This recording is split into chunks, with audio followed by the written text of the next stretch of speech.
Fala pessoal, tudo bem? Eu sou o João, capitão amador. Nós somos aqui do canal Elite Náutica e hoje, pessoal, nós iremos falar sobre curva de giro, tá? Bom, pessoal, eu peço somente que vocês deixem um like, curtam, né, e compartilhem esse vídeo aí para ajudar outras pessoas e fazer o canal a crescer. Vamos lá. Curva de giro. Pessoal, isso daqui, pessoal, eu retirei do livro. O que nós precisamos saber? Então, assim, 3 conceitos básicos aí, tá? Primeiro, quando você começa a curva de giro do navio, você tem um avanço. Até o navio ele guinar 90 graus, tá? Esse avanço, você percorre, tá? 3,5 da distância do início da guinada. Quando ele está a 90 graus, né, esse afastamento, tá vendo que vocês podem verificar na figura ali?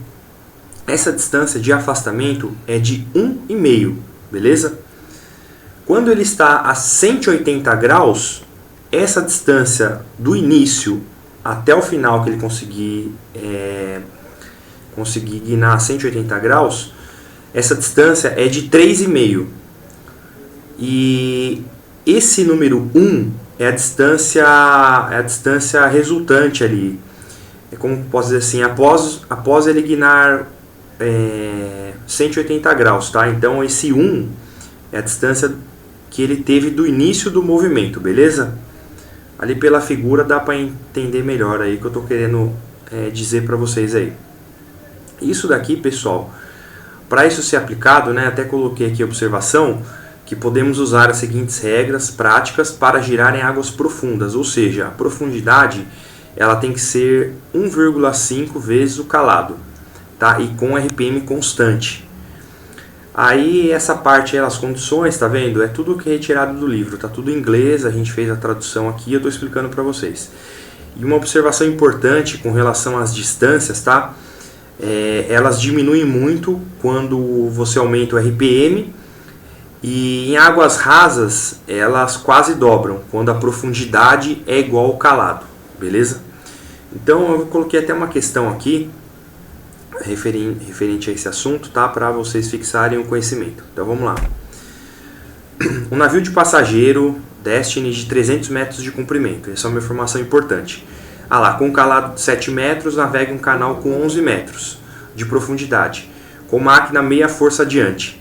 Mas existe uma curva de 90 graus mais adiante, existe uma curva de 90 graus a boreste.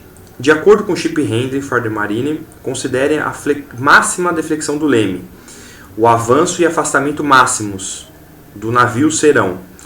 Então a primeira coisa que a gente tem que fazer é dividir lá, né, a profundidade pelo calado. Deu 1,57, ou seja, 1,5 é maior que 1,5 do calado. Então tá ok. Então a gente pode aplicar a regra. Aí você pega aqui é multiplicação, conta básica. Você pega o comprimento do navio. Qual que vai ser, que ele perguntou ali? O avanço. O avanço, a gente volta aqui na figura anterior, tá vendo lá? O avanço. 3,5 do comprimento do navio, da loa. Então 3,5 vezes 300 dá 1.050. Então já tem esse avanço. E o que ele quer? Ele pediu aqui o afastamento. O afastamento, ó lá, a gente relembrando, né? Quando ele está a 90 graus, é 1,5 do comprimento do navio. Então 1,5 vezes 300, 450 metros, beleza? Pessoal, agora no próximo slide eu coloquei outras informações, tá? Eu coloquei do Arte Naval e do Miggins, para a gente fixar bem o conhecimento aí, beleza? Informações importantes. O slide está um pouco poluído aqui, ó. Mas isso aqui tipo um resumo meu que eu fiz e eu coloquei aqui para vocês, tá?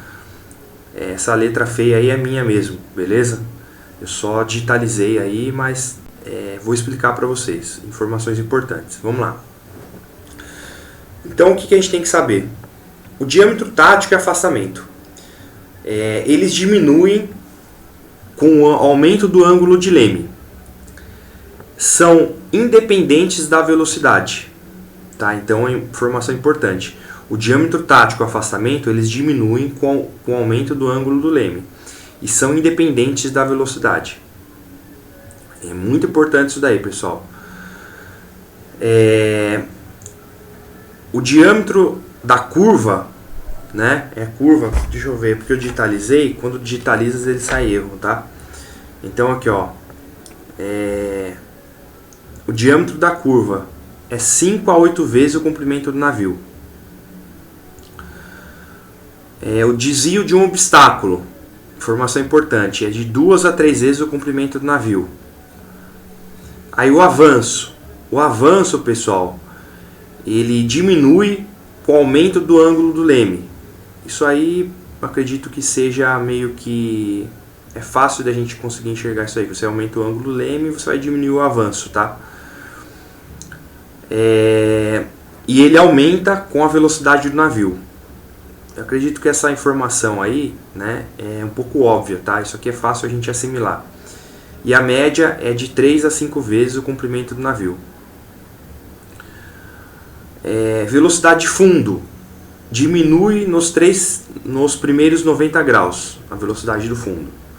Porém, fica constante e menor, tá? Menor na parte circular da trajetória, tá?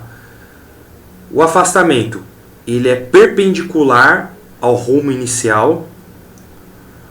O diâmetro final é sempre menor que o diâmetro tático. Isso é muito importante, pessoal. Esse diâmetro final aqui é sempre menor que o diâmetro tático.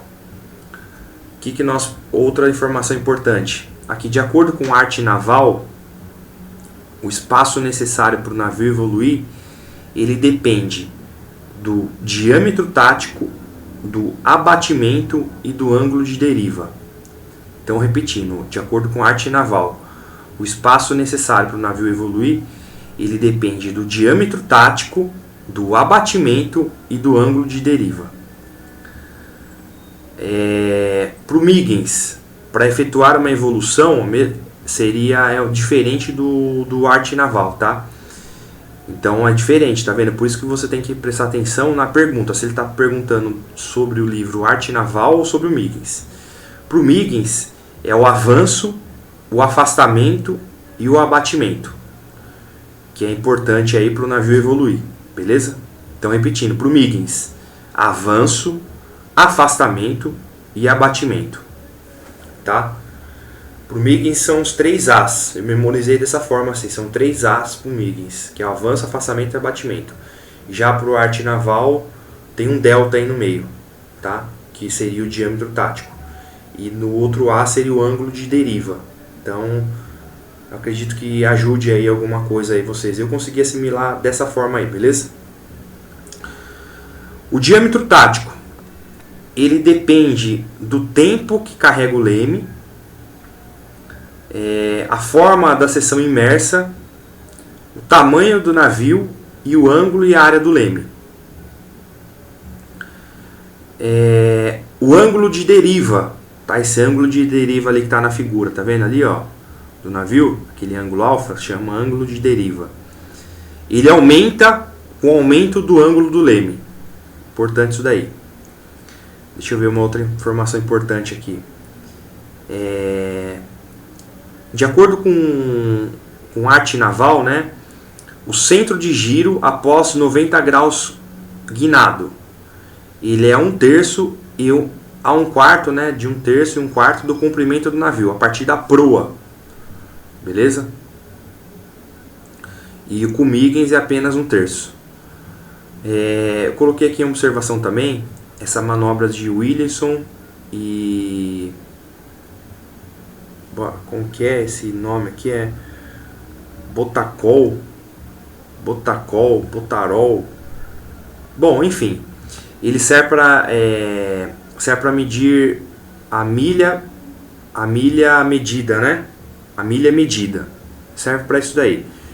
E não precisam que o homem esteja no visual, que o homem ao mar esteja no visual. Isso daí é quando uma pessoa cai ao mar, aí você faz essa manobra de Williamson e essa de Botarol.